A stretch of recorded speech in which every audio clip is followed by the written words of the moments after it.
Hey everyone, Nam here again. I just want to summarize a quick uh, miscarriage of justice from a case from about over 200 years ago. I kind of want to start doing these videos because this interests me. I've seen and researched many things before where miscarriages of justice have happened or rushed to judgment, especially in today's day and age where at the tip of our fingers we have our phones to sensationalize headlines, due process, it's thrown out the window. We're all, whatever's trending on Twitter, you sign on to some hashtag or some movement to, kind of virtue signal, and without due process or facts being heard, it's supposed to be innocent until proven guilty, but it seems that we have thrown that out the window, and you know, it seems the media already wants to make our minds up for us, maybe with sensationalist headlines and buzzwords and catchy, phrases to make you believe the narrative that they want you to sell, without ever questioning it and doing research on your own and trying to, figure both sides of the story and then come to a middle where what you believe. This is a case of two Irishmen who, back in the day, also Irishmen were very oppressed in our country. I mean, they were treated like second-rate citizens, slaves. They were slaves a lot of the times when they were coming over here. So two men, I believe, were walking uh, along a highway, and they just happened to be around this location where this man's body was found. I believe he had been shot because also his horse had been wandering around. Now, the man that had been murdered, I believe he had just been finishing up a uh, travel where he was delivering foods and goods and crops, and from, I believe he went to Connecticut to New York, or which one way or the other, and then he just finished his run and was heading back home.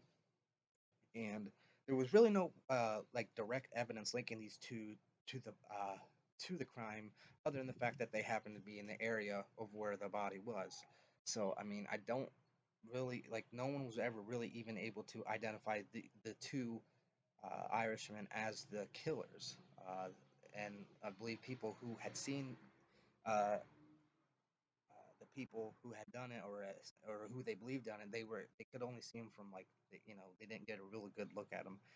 These two men who were convicted and killed, essentially eventually hanged. They were uh, in jail basically for 5 months, and were not even given any defense until 48 hours before the trial began. So there was no proper time to put up a good case of defense, really. No time to really interview or gather any witnesses to the case. Um, and then further, the article even uh, illustrates better of like how there's really basically no DNA. Nobody it would put ballistics, gun ballistics. So that way you could tell if who shot the gun. Sorry about that, but like then you can like see where the DNA, where fingerprints, if they match up.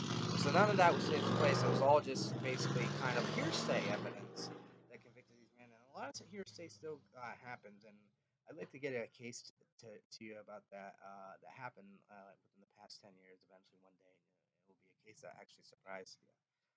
But this is a case, though, I believe you should look at.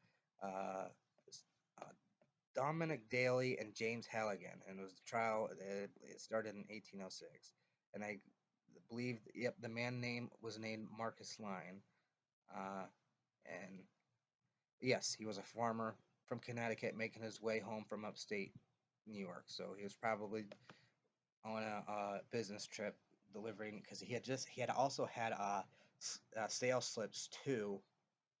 Um, and there's an important thing with that. Um, I think that the the two Irishmen may have been had maybe bought something. Like I said, this I really there was a line here. I would like to get to, but if I close this window, my video will stop recording. But there was an important part of the sales slips. that potentially they tried to link to them to being the murderers at the time. But then again, there was like thousands of sales slips he had, so it could have been, to, to still pinpoint it on those two. It was just basically a guess and a hearsay evidence once more. But that's all I said. I don't want to ramble on too much. I'll leave the link into this, in this case, below in this video. You can research yourself and tell me what you think, and I'd love to discuss and hear from you. With that said, as always, I'm Nam, and always use your noodle.